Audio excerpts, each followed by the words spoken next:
watching Wake Up Western Slope. The backlash of Paramount's decision to cancel The Late Show with Stephen Colbert has been swift and it has been relentless. Democratic lawmakers and celebrities instantly came to Colbert's defense. Escalating the pressure, the Progressive Change Campaign Committee launched SaveColbert.org. They even collected and delivered 250,000 petition signatures to CBS's corporate headquarters. I spoke with a leading force behind the progressive movement, Adam Green, to discuss where the Save Colbert coalition goes from here. So I understand that you might be upset that The Late Show is going away, but why did your organization take it this far? Why did you create a movement to save Colbert? This is about more than any one show or even one network. This is about the trend that's happening across society, from the big corporations to the universities, to so many other places, of pre-capitulation to a wannabe dictator.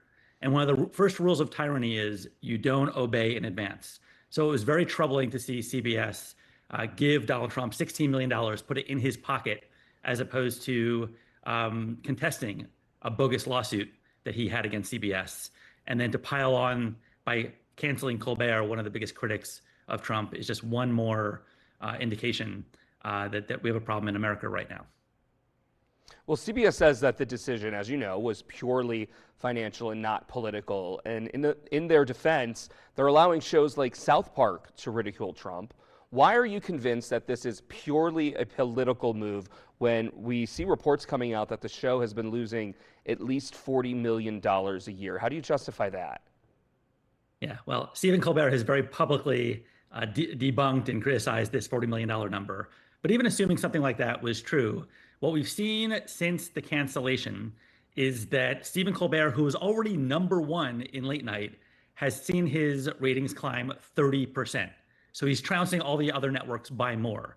So we are actually calling on CBS this week to announce that they will uncancel Stephen Colbert if his ratings remain this high, which would actually make watching his show a sign of resistance, an act of activism. It'd be actually quite empowering for Americans to be like, if I watch, I can keep this person on the air.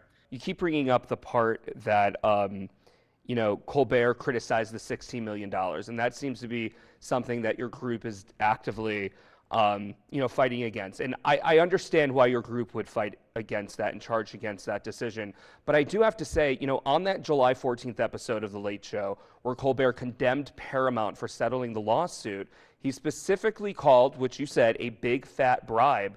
If I were to come on TV and trash talk the company that signs my check, I would expect to likely lose my job.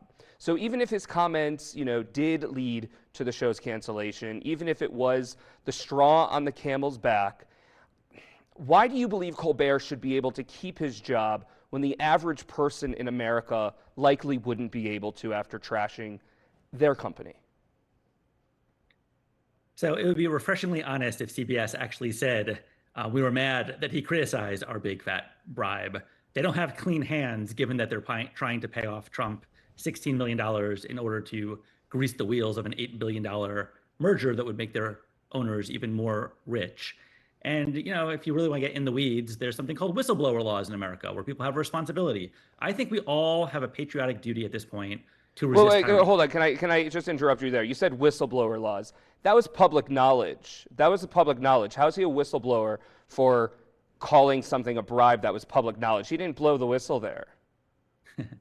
I was addressing your point about the ethos of what he was doing. Is it improper? Well, what he did. If I were to trash talk a decision that my company made, I would expect to likely lose my job. And I don't think that, I wouldn't think or expect you to say that Stephen Colbert has some kind of white privilege that we should bow down to. Why should he be able to keep his job at CBS? And you didn't answer that question. So do you have a response to why he should be able to keep his job at CBS after making that remark? Is it just free speech? Sure. David Letterman, who is a hero of CBS, poked fun at and challenged CBS power for many, many years when he was on the air. He also did that at NBC when he was on the air. There's a decades-long history of late-night comedians poking fun at their own network. That is not a firing offense. So let's just cut that right there. On top of that, CBS has not been as honest as what you're saying. It would have been refreshingly honest if they at least said, oh, you know what? He can't do that on our network. That's why we're firing him. They're pretending that it's financial when it's so clear that it's a combination of political and corrupt, greasing the wheels of a corporate merger. It shouldn't be true that sucking up to a president on national TV will grease the wheels of a corporate merger. That's not how an independent Federal Communications Commission is supposed to operate.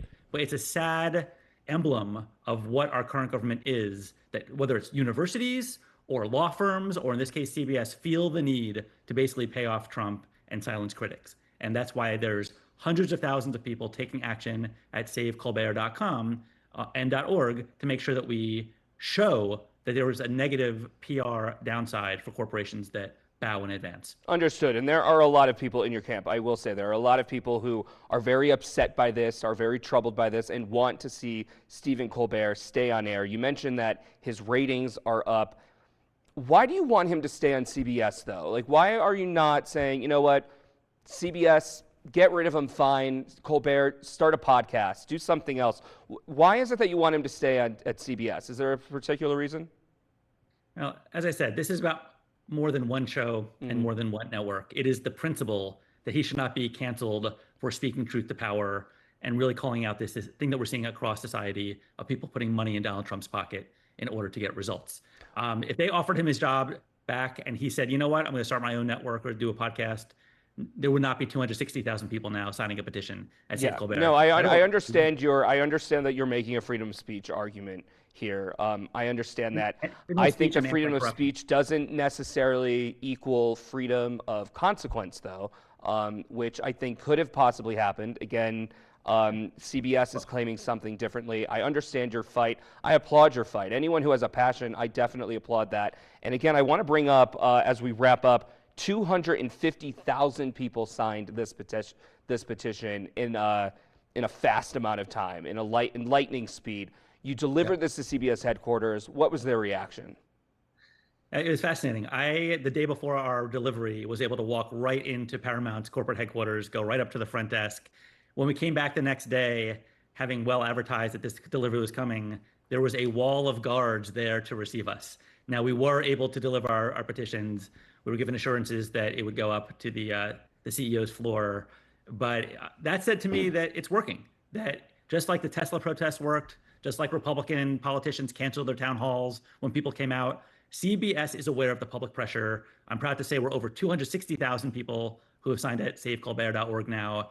And we're going to keep ratcheting up the pressure. And that's why this week we are calling for CBS to say publicly that if Colbert's ratings remain as skyrocketed as they've been since the cancellation, that they will actually uncancel him. We'll see what they say. Well, if that turns out the way that you want, hopefully Colbert will have you on his show to thank you because your organization is definitely doing a great job with that. I commend your fight. I appreciate your time to explain your movement, and best of luck to you. Okay, Adam? All right. Thanks, Justin. Thank you very much.